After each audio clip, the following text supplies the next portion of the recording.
नमस्कार, मैं हूं निधि गांधी। आप देख रहे हैं पुलिस न्यूज टुडे। आइए रुक करते हैं ताजा खबरों की ओर। अचलेश्वर महादेव मंदिर में गूंजी कृष्ण भक्ति, कंसवत प्रसंग सुन भाव विभोर हुए श्रद्धालु।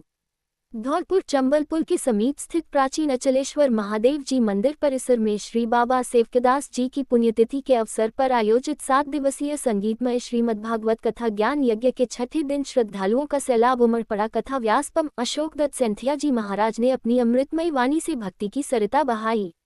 छठे दिन की कथा में मुख्य आकर्षण भगवान श्री कृष्ण द्वारा कंस वध का प्रसंग रहा। महाराज श्री ने बताया कि जब जब धरती पर अधर्म बढ़ता है तब तब परमात्मा अवतार लेकर दुष्टों का संहार करते हैं। कंस वध केवल एक अत्याचारी की मृत्यु नहीं, बल्कि अहंकार और बुराई पर सत्य की जीत का प्रतीक है। व्यासपीठ से अशोक दत्त सेंथिया महाराज जी ने समाज को धर्म की जड़ों से जुड़ने का संदेश दिया।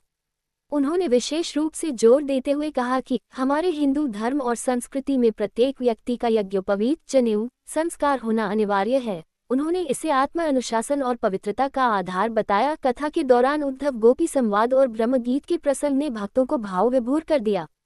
गोपियों की निस्वार्थ भक्ति और श्री कृष्ण के प्रति उनके विरह वर्णन को सुनकर पांडाल में मौजूद कई श्रद्धालुओं की आंखें नम हो गईं। भक्ति संगीत पर श्रद्धालु झूमते नजर आए। इस अवसर पर महंत मनोज दास बाबा ने कहा कि 7 तारीख को विशाल भंडारे का आयोजन किया जाएगा। संगीतमय श्रीमद् भागवत कथा के इस अवसर पर आचार्य दिनेश शर्मा ने सुंदर सुंदर भजन गाए और इन भजनों पर श्रोतागण खूब झूमे। कथा के इस मौके पर पंडित अरुण कांत लबानिया, संतोष सिंघल, जगदीश दास, रामविलास पुजारी और बड़ी दूर दूर से आए श्रोतागण एवं साधु संत उपस्थित रहे।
नहीं हूँ क्योंकि गोद में तो मैंने भी खिलाया।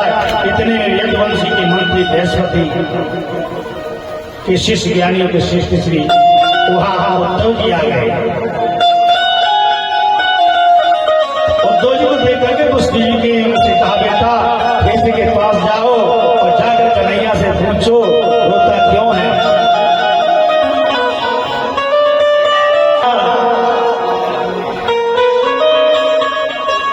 महाराज आप चिंता मत करो, बिल्कुल चिंता मत करो। पिताजी मैं अभी आ जाता हूँ और जाकर के मैं पूछ जाऊंगा। जैसे उद्धव ने कृष्ण से मेल में प्रवेश किया, देखा बेटे कृष्ण रो रहे हैं। उद्धव ने जाकर प्रणाम किया। यदुवंशी से क्या कोई अपराध हो गया, इस बात को सुनकर के अपने मन से और उद्धव को अंक में भर तो नहीं भूल पाता, अपने ब्रज का स्मरण नहीं कर पाता। ब्रज का उद्धव ने रोता बड़ा धोखा किया है। हजारे बछड़े हजारे गोपियां एकत्र तो याद आती है।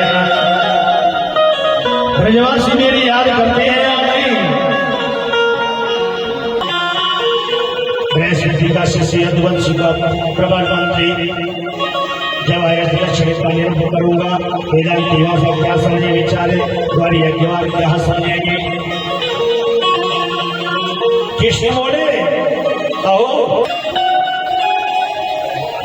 उद्धव ने कहा, महाराज